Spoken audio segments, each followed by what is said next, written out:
Oh, hey. This is Rossko from Thumb Culture. I've just woken up, and this is Rossko in bed, talking movies. Suicide Squad. I went for a midnight screening, and went with a few friends. It was a film I've been looking forward to seeing for a long time. It's been a long wait. It feels like to see this film. It's been full of people that I love. It's full of, pretty much anyone, Margot Robbie, Jared Leto, Will Smith, Viola Davis, all in the same film about bad DC villains. Yes, sign me up. It was a film that I've wanted to see for a while. So I did. I went to go and see it last night. I'm going to try and keep this video as spoiler free as I can. Purely because I don't want it spoiled for you. And I don't want to be the one to spoil it. Essentially, boil it down to its nitty gritty. Suicide Squad, for me, was a huge disappointment. The film opens quite strongly. I've got some notes here. I'm going to keep referring to them as I go. It's got snappy edits. The visualization, is that the word? For the visual sort of representation, the presentation, the theme of this movie, if you like, is great. It looks wonderful. It's a really nicely shot film, nicely edited movie. Everything looks great, as you'd expect, I suppose, from the current DC lineup. You got Snyder as Zack Snyder, that guy, as a producer. So, you got to expect that things are going to look good. That man can't do a lot of things, but damn, he can make things look pretty, and that's exactly what Suicide Squad looks like. I know he probably didn't have a hand in a lot of that, but you can sort of feel his influence. Batman v Superman, whilst not being a great film, in my opinion. I'm not berating anyone who loves Batman v Superman. That's completely cool. Didn't work for me, but didn't work for a lot of people. But it looks lovely, and Suicide Squad follows that trend. It begins in a kind of a weird way, not one that I was expecting.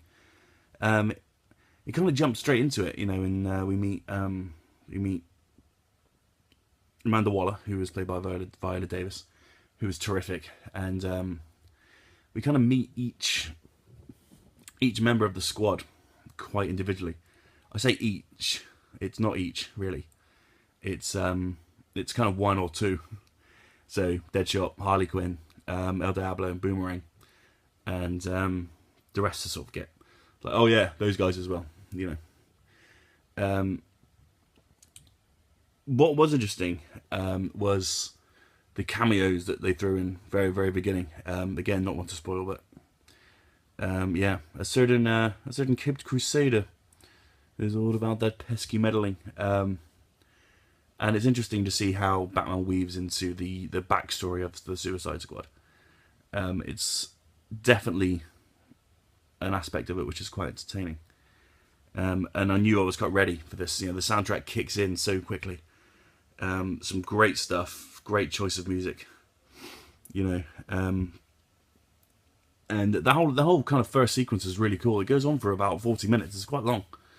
The massive introduction to all the characters, and they really set up the characters, which is cool. Which is a fun thing to do. And it definitely works in the favour because you feel like you already know a little bit about the characters. Especially Harley Quinn. I mean, when she was the psychiatrist, when she was like Harley Quinzel, I think that's it, isn't it? Fanboys are going to kick my ass if I don't know that, but I'm pretty sure it's something that, if not, it's something similar. And seeing the creation of Harley Quinn sort of play out for the first time has been really cool. Especially with the Joker. I mean, the Joker's such a terrific character anyway. It's been it was kind of a pleasure to sort of see that happen finally. It was ruined a little bit by the trailers. I mean, this film is full of great moments. great moments that you've already seen, essentially, which is an issue, I think. But God, I'm tired. But it doesn't bring the film down. It's like, oh, it's that moment, and it's that moment leading up to that moment. Oh, it's that scene, that bit must be coming up now, you know. And so you end up waiting for those moments that you've already seen. Like listening to an album and then listening to the singles, you know, because you know them. It kind of had that vibe about it, which was fine, you know. The moments are pretty cool, and it was cool to see them on the big screen. But it was kind of, yeah, okay. I've seen the Joker do his whole, oh, I'm not gonna hurt you, or was it? That's not even that, was it? I'm not gonna kill you. I'm just gonna hurt you really, really bad. You know, it was cool to see that again, and it was a different version of it as well, which is quite cool. And then you see Harley Quinn become Harley Quinn throughout the film in different flashbacks, and of which there are a lot of in this film. There are a lot of flashbacks, especially between Harley and the Joker. You know, that's all. You know, you don't really see a lot of the Joker, which is disappointing. It's not his story, you know. I get that, but it's you know, whenever he was on screen, you just kind of wanted him to stick around, you know, because the Joker's such an interesting character anyway. That it would have been nice to see him delve a little bit deeper, and you get the feeling that Jared Leto was having a lot of fun being the Joker, and it was fun to be in his company as the Joker. You know, keeping an arm's distance away, obviously, but having a lot of fun with it, I think, was good, you know, to watch, and the film definitely needed more of it. What it probably needed less of was Deadshot. Now, I don't hate on Will Smith at all. I mean, he's Will Smith. What I put last night at like 3 o'clock in the morning after I saw the film, Deadshot is a great character played admirably by Will Smith, which he is, you know. It's not Will Smith's greatest performance. It just isn't. You know, it's not Ali, you know. It's not The Pursuit of Happiness. It's Will Smith being kind of butch and macho, but still having a bit of a tender side. So, you know, that was fine. There was just a lot of Deadshot. The guy that I went to see it with was worried that Will Smith would be just like Will Smith, you know, just doing jokes and being the Will Smith character that we know and love from a lot of comedies and a lot of films that we've seen him in. But he wasn't, you know, he really sort of delved into the character, and it was cool. There's not a huge amount of great Deadshot moments, at least not ones that you haven't already seen in the trailer, sort of him standing on the top of the car, him kind of getting in El Diablo's face to get him up and going. I'll talk about that in a minute. And yeah, there's a lot of moments with Deadshot which you've already seen, which is disappointing, I think. It was disappointing to see that, yeah, pretty much every great Deadshot moment was in the trailers, which was disappointing. What wasn't disappointing, what was not disappointing, I think for the first time ever, was Jai Courtney as Captain Boomerang. I put a whole paragraph. Jai Courtney does something in this film I've never seen him do before, and that's really fucking act. The unique turn of Captain Boomerang is without a doubt his best performance yet, showcasing his surprisingly remarkable characterization skills, and proves for the first time he isn't the worst thing about every movie he's in. Now I've said that out loud, it sounds quite harsh. I have no beef with Jai Courtney, really. I've never enjoyed a single film he's been in, I don't think. And I've always put it down to the fact that he was in it. And so, if I remember rightly, I think Tom Hardy was due to play Captain Boomerang, but dropped out to do something, I don't know. But yeah, when Jai Courtney took the place of Tom Hardy, you know, that was kind of like Russell Brand taking over Michael Caine or something, you know. But you know what? I love Jai Courtney in this. He was brilliant. He was really, really good. There's really good things going on outside. To be honest, he sort of had this weird stigma as a franchise killer, as he's done with the Terminator and many other things. But he's definitely one of the better aspects of this film. He's definitely one of the better aspects of this film. The only big issue is that he's given nothing to do. He just kind of follows everyone around and does fuck all. I think I saw him use his boomerang twice in this 2-hour movie. and the boomerang had a camera on it, akin to Batman's boomerangs in Arkham Asylum or Arkham City. The ones you could slow down and speed up, and that was interesting. I'm not quite sure how he had his boomerangs hooked up to his phone, his Samsung phone, which they made very clear for us to pay attention to. And the quality of the camera was amazing.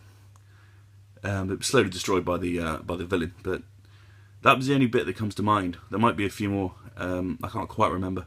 There was a bit in this backstory with another particular DC favourite, which I won't mention. That was quite a cool moment. I wasn't expecting that, but Boomerang's just not given a lot to do. But when he's on screen, he's quite fun. He is fun, and he's entertaining, and he's very witty. And Jai Courtney killed it in the best possible way. He killed it completely. Well done, Jai Courtney. The same issue kind of lands though on El Diablo. After a tragic accident causes Diablo's incarceration, he makes the decision to not use his powers, which of course are super fiery and flamey, and he creates fire essentially. And he kind of sticks to that very, very closely. He doesn't use his powers at all until the very end. He's another one, like Captain Boomerang, who just follows Deadshot and Harley Quinn around and does fuck all for like an hour. He just stands there. He's having this sort of meta crisis with himself about whether or not he should use his powers against the enemy, which is slowly building and building and building and getting a lot more vicious. And he's just kind of standing there. He's sort of watching it all happen, Deadshot and Harley Quinn and everyone, Killer Croc are all kicking ass, and he's just kind of there like, I'm not going to use my powers. No, I said I'd never do it again. That was an interesting point because it just kind of annoyed me. It's just straight up bullshit, essentially. When he finally turns it on, it's so pathetic and it's so underused. He's so powerful. He always has been in the comics, and the fact that they completely restrained him for an hour to do nothing, and when they finally used him, it was just to do something so pathetically mediocre that didn't utilize his powers in any way. And it doesn't make any sense to me. He's such a great character, and he's got a real tragic sort of backstory, and you sort of learn more and more about it. You get this is one very tender moment with El Diablo, where they're talking to Deadshot and Harley Quinn and Boomerang about what he did to get incarcerated, and it was pretty brutal, and it was a real lovely moment actually. There weren't many of them in the film, but that was a lovely sort of moment. And then he was just underused again, and he wasn't utilised enough in the same way that Captain Boomerang wasn't. It's what's interesting about El Diablo is that he's probably the most powerful of the whole lot. He's probably the most powerful of the whole squad. He could essentially have done the whole thing on his own if they just said, Diablo, can you go and sort this out? And what's interesting about that is he's not given anything to do. He follows Deadshot and Harley Quinn around like a puppy, and he's probably, in terms of these superpowers or abilities, he's probably the most powerful one out of the lot, at least in my opinion. And he just doesn't use it until the very end, and when he uses it, it's shit. So another character that's really underused. Although saying that, fucking Killer Croc has, useless. Nothing against the actor, nothing against the character. I love the character. He had some very funny lines, actually. I am beautiful, being one of them. But I can't imagine the makeup process for that character, and he does fucking nothing. A couple of funny lines, like I said, but the rest of the time there's every chance you'll forget he's even there. Because the camera is so intently focused on Harley Quinn and Deadshot that to even notice them would be a miracle in itself, I think, more than anything. Killer Croc is this really interesting character. He's a fucking crocodile that's a human that eats people. Again, he's relegated to being in the background, He's the Howard Donald of the Suicide Squad. Captain Boomerang is the Jason Orange, and El Diablo is probably the Mark Owen. If we're using take that analogies for some reason. And hearing sort of like that the main issue of Suicide Squad lies in that problem. It's not really about the squad at all. It's about Deadshot and Harley saving the day when far more capable supervillains are behind them, filling in the gaps as and when. But their names aren't as glorious as Will Smith and Margot Robbie. I mean, don't get me wrong, both deliver great performances. You know, there's nothing wrong with what they do. It's just, it seems strange that we were advertised a team-based film, and that isn't what we got. It's a shame the movie spends so long developing their characters and pretty much forgets everyone else. There's a little bit of backstory for Boomerang and Diablo, which I was talking about before. When he was sort of being open and honest with the rest of the squad about what he actually did. But that's, you know, it's a moment and then it's brushed aside so Harley can talk about the Joker again. Just fawning over the Joker. And there's such focus on the two leads that, you know, it's... I don't want to compare it to Marvel because I know people get assy about that, and you know I'm just giving my opinion. But you know the Avengers movies, every character has got a little bit of a base, you know. Maybe not Hawkeye, but yeah, they all bring a characterization and they all bring a strong character to the table. And these characters are strong characters in Suicide Squad, but they're not allowed to explore it. They're not allowed to utilize it unless you're Will Smith or Margot Robbie, and that was just really strange to me. And don't get me fucking started on Slipknot. I'm not going to tell you what happens, but it's bullshit. Anyway, one aspect of the film that I thought was also bullshit was Cara Delevingne. It's not necessarily her fault. Her character is just shit, you know.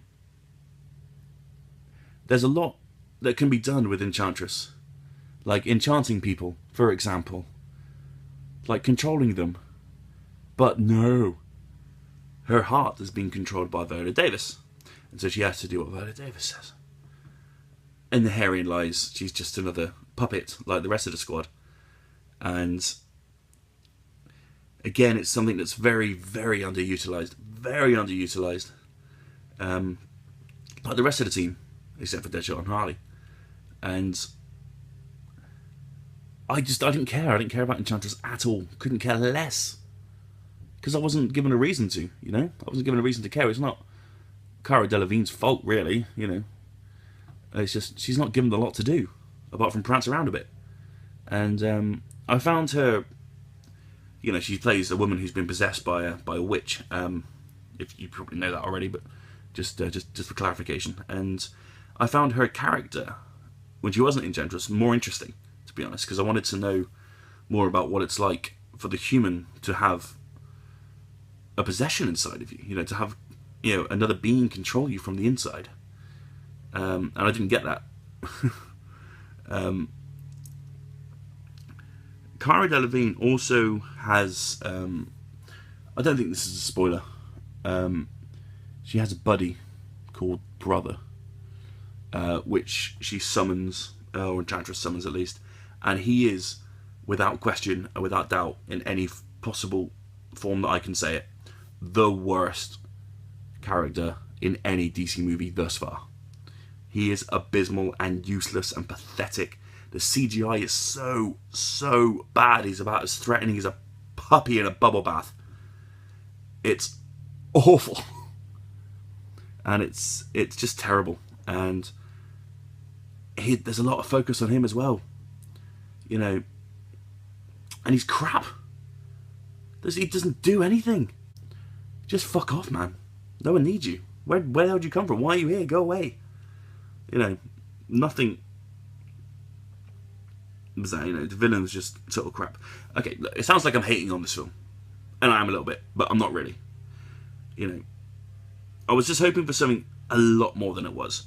It's hard to talk about, like, the ending without spoiling it, but it's just so evidently rushed and lost in itself, and it's nowhere near as fun as it thinks it is, and it made zero sense to me, that ending.